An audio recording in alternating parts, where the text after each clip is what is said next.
Hello বন্ধুরা, কেমন আছো? আজকে আমরা ইন দ্য ক্লিয়ার মুনলিট ডাস্কের এপিসোড নাম্বার 10 কভার করব। এর আগের 9টা এপিসোড যারা দেখেনি, লিংক ডিসক্রিপশন বক্সে দেয়া আছে। তাহলে শুরু করা যাক। এর আগের এপিসোডে আমরা দেখেছিলাম যে তারা সকলে মিলে কোবেতে ঘুরতে যায়। এরপরে কোবে থেকে ফিরে আসার পর ইয়োই এবং কোহাকো একসাথে অনেকদিন দেখা করেনি, কিন্তু হঠাৎ একদিন ইয়োই যে ক্যাফেতে পার্ট টাইম কাজ করে, অর্থাৎ তার বাবার গাড়ি শপে, সেখানে কোহাকু তাকে সারপ্রাইজ দিতে চলে আসে। কিন্তু পরিস্থিতি বদলে যায় যখন কাকতালীয়ভাবে তাকুতো অর্থাৎ ওজি-সান সেখানে কারি খেতে হাজির হয়। এই প্রথম ইয়োই, কোহাকু এবং তাকুতো তিনজন একই সাথে মুখোমুখি হয়, যা এক ধরনের অস্বস্তিকর অথচ নাটকীয় পরিবেশ তৈরি করে। তাকুতো শুরু থেকেই ইয়োইকে নিয়ে কিছুটা আবেগপ্রবণ ছিল। ক্যাফে থেকে বের হওয়ার সময় সে ইয়োইকে কোহাকুর সাথে দেখে কিছুটা বিষণ্ণ হয়ে পড়ে। ক্যাফের বাইরে কোহাকু ইয়োইকে একটি প্রস্তাব দেয়, আর সেটি হলো যে সে ইয়োইকে তার নিজের বাড়িতে একটি হোম ডেটের আমন্ত্রণ জানায়। ইয়োই কোহাকুর সাথে তার সম্পর্ক এক ধাপ এগিয়ে নিতে গিয়ে বেশ রোমাঞ্চিত এবং নার্ভাস বোধ করে। কোহাকু যে তাকে শুধু একজন প্রিন্স নয়, বরং একজন সাধারণ মেয়ে হিসেবে গুরুত্ব দিচ্ছে, এটি ইয়োইয়ের মনে এক অদ্ভুত ভালো লাগা তৈরি করে। রাতের বেলায় কোহাকু যখন তার বাড়ির দিকে রওনা হচ্ছিল, তখনই মাঝপথে তার স্কুল ফ্রেন্ডের সাথে দেখা হয়ে যায়। তখন তারা দুজনে মিলে একটি খেলার মাঠে গিয়ে বসে। সেখানে কোহাকুর বন্ধুটি কোহাকুকে অনেকটা পাশের বাড়ির আন্টির মতো করে ইয়োইয়ের ব্যাপারে বোঝাতে থাকে, অর্থাৎ ইয়োই এবং ওজি-সানের ব্যাপারটি নিয়ে কোহাকুকে অনেকটা টিচ করতে শুরু করে, যাতে কোহাকু রেগে যায়। কিন্তু কোহাকু এসব কথাগুলো পাত্তাই দিচ্ছিল না। অন্যদিকে ইয়োই তার স্টুডেন্টদেরকে পড়াতে গিয়ে সেখানে অন্যমনস্ক হয়ে পড়ে, অর্থাৎ কোহাকুর প্রেমে মগ্ন থাকে।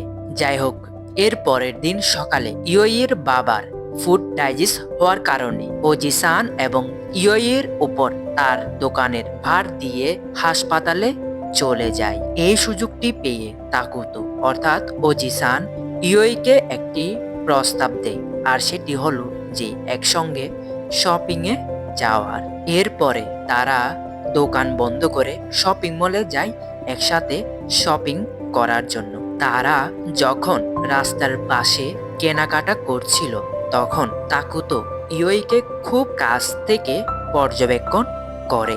সে বুঝতে পারে যে ইয়োই আগের চেয়ে অনেক বেশি নমনীয় এবং প্রাণবন্ত হয়ে উঠেছে, যা কোহাকুর প্রভাবেই হয়েছে। কথোপকথনের এক পর্যায়ে তাকুতো সরাসরি ইয়োইকে জিজ্ঞেস করে যে তোমার কি এখন কারোর সাথে বিশেষ কোনো সম্পর্ক আছে, বা তুমি কি কাউকে পছন্দ করো? কথাটি শুনে ইয়োই প্রথমে কিছুটা থতমত খেয়ে যায়, কারণ সে সাধারণত নিজের আবেগ নিয়ে অন্যের সাথে কথা বলতে অভ্যস্ত নয়।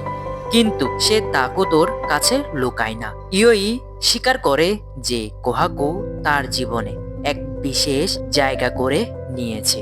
সে জানায় যে কোহাকু তাকে কেবল একজন প্রিন্স হিসেবে দেখে না, বরং একজন সাধারণ মেয়ে হিসেবে গুরুত্ব দেয়, যা ইয়োইকে মানসিকভাবে অনেক শান্তি দেয়। ইয়োইর এসব কথাগুলো শোনার পর তাকুতো মুখে হাসি ধরে রাখলেও তার চোখে বিষণ্ণতা ফুটে ওঠে। সে বুঝতে পারে ইয়োই এখন আর সেই একা মেয়েটি নেই যে নিজেকে গুটিয়ে রাখত।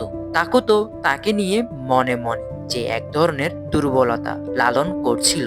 ইয়োইর উত্তর শোনার পর সে বুঝতে পারে তার সুযোগ আর নেই।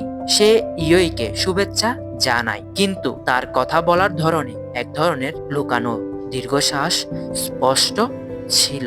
এক পর্যায়ে তাকুতো ইয়োইকে সরাসরি বলে দেয় যে আমি যে মেয়েটাকে পছন্দ করি সে মেয়েটি আমার সামনেই দাঁড়িয়ে আছে। এটি বলে তাকুতো ইয়োইকে জড়িয়ে ধরে এবং সেখান থেকে চলে যায়। যা দেখে এবং শুনে ইয়োই অবাক হয়ে পড়ে। তাকুতোর সাথে এই কথোপকথন ইয়োইকে নিজের মনের অবস্থা আরো পরিষ্কারভাবে বুঝতে সাহায্য করে। সে বুঝতে পারে যে সে সত্যি কোহাকোকে ভালোবাসতে শুরু করেছে এবং এই সম্পর্কটি এখন আর কেবল সাময়িক কোনো ভালো লাগা নয়। বন্ধুরা, তাকুতো ইয়োই এবং কোহাকোর এই ট্রায়াঙ্গেল লাভ স্টোরিটা কেমন লেগেছে অবশ্যই কমেন্ট করে জানাবে। আর যদি ভিডিওটি ভালো লেগে থাকে অবশ্যই একটি লাইক করবে। ততদিন এই চ্যানেলটিকে সাবস্ক্রাইব করে এই চ্যানেলটির সাথে থাকতে হবে। আপাততর জন্য গুড বাই।